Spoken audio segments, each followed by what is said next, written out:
Hi, I'm Matt Williams with Refined Wealth Management. The purpose of this video is to inform you about your match and the ways you can contribute to your 401k. I will also be covering how taxes are handled based on your contribution choice. There are three different tax sources within the Marathon plan. I'll cover in detail in this video. As a quick review, your employer match is 7%. If you put in 6% of your income, you receive a 7% match. When you contribute to your 401k, you have the option to contribute with pre-tax money, Roth, or after-tax money. Within your 401k, there are limitations to how much you can contribute.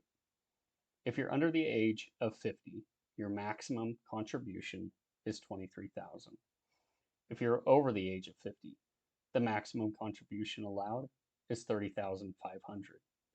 This can be a blend between your sources. It can be a blend between the Roth and the pre-tax, or it can entirely be Roth or entirely be pre-tax.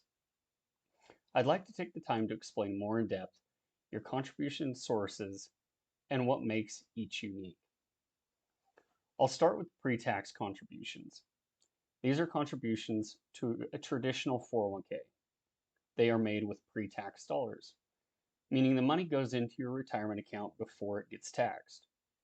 With pre-tax contributions, every dollar you save will reduce your current taxable income, which means you'll owe less in income tax for the year.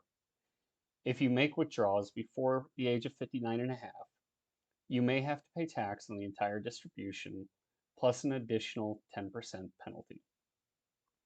If withdrawals are taken after 59 and a half, the distributions are taxed at ordinary income rates.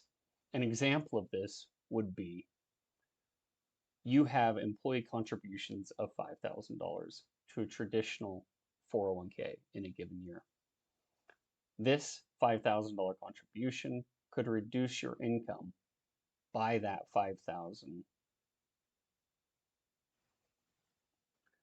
Another thing to know about your pre-tax contributions are when your employer matches within your plan and any earnings within the account, including interest, dividends, and capital gains.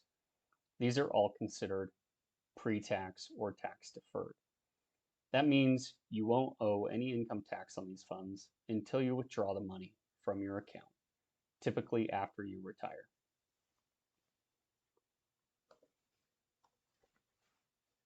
The next source is your Roth. Within your 401k, you are allowed Roth contributions. This has become an increasingly popular option. This source of contribution requires the employee to immediately pay income tax on the contribution.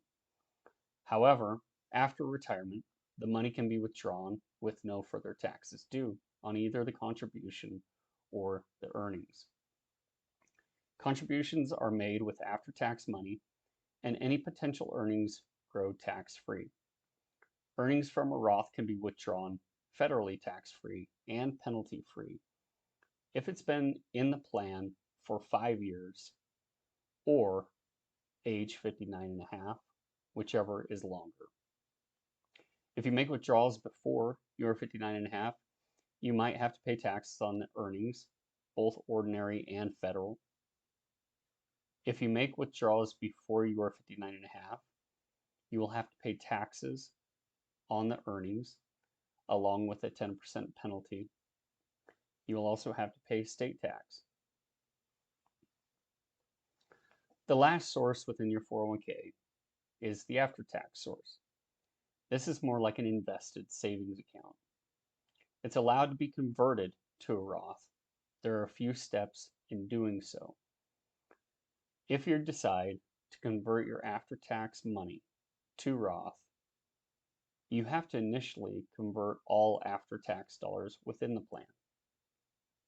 Once you've converted all dollars that have been saved in after-tax, you then can enroll in a daily conversion.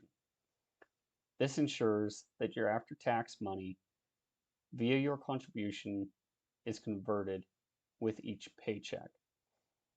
The nice thing about that is that there will be no growth on that money, so there are no further taxes incurred. It is important to understand how these different sources can work for you. By having a blend, you can control your taxability and income in retirement, possibly allowing for subsidized medical expenses, among other benefits.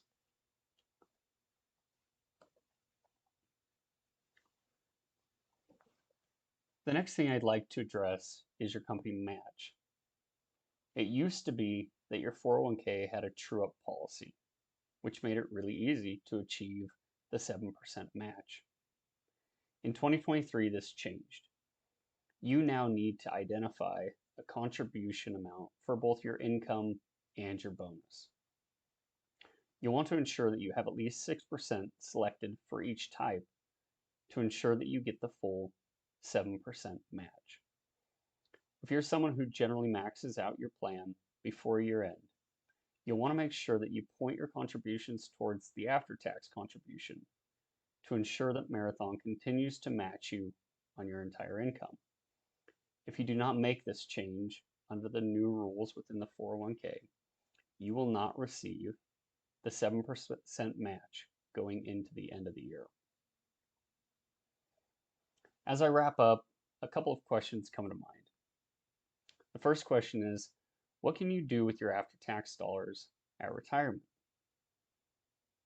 The answer to that would be they could be used to potentially pay off any remaining debt, such as a mortgage or a car loan at retirement. After-tax dollars has a lot of flexibility and could really be used to put you in a better financial situation.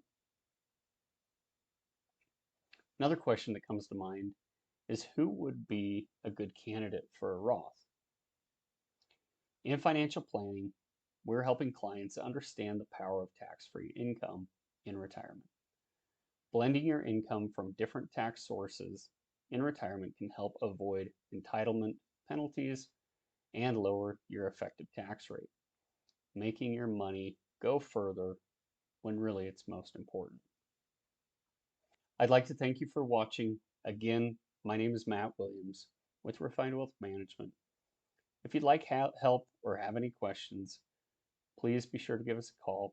Telephone is 385-351-0200 or send us an email that you can see on the screen. Thanks.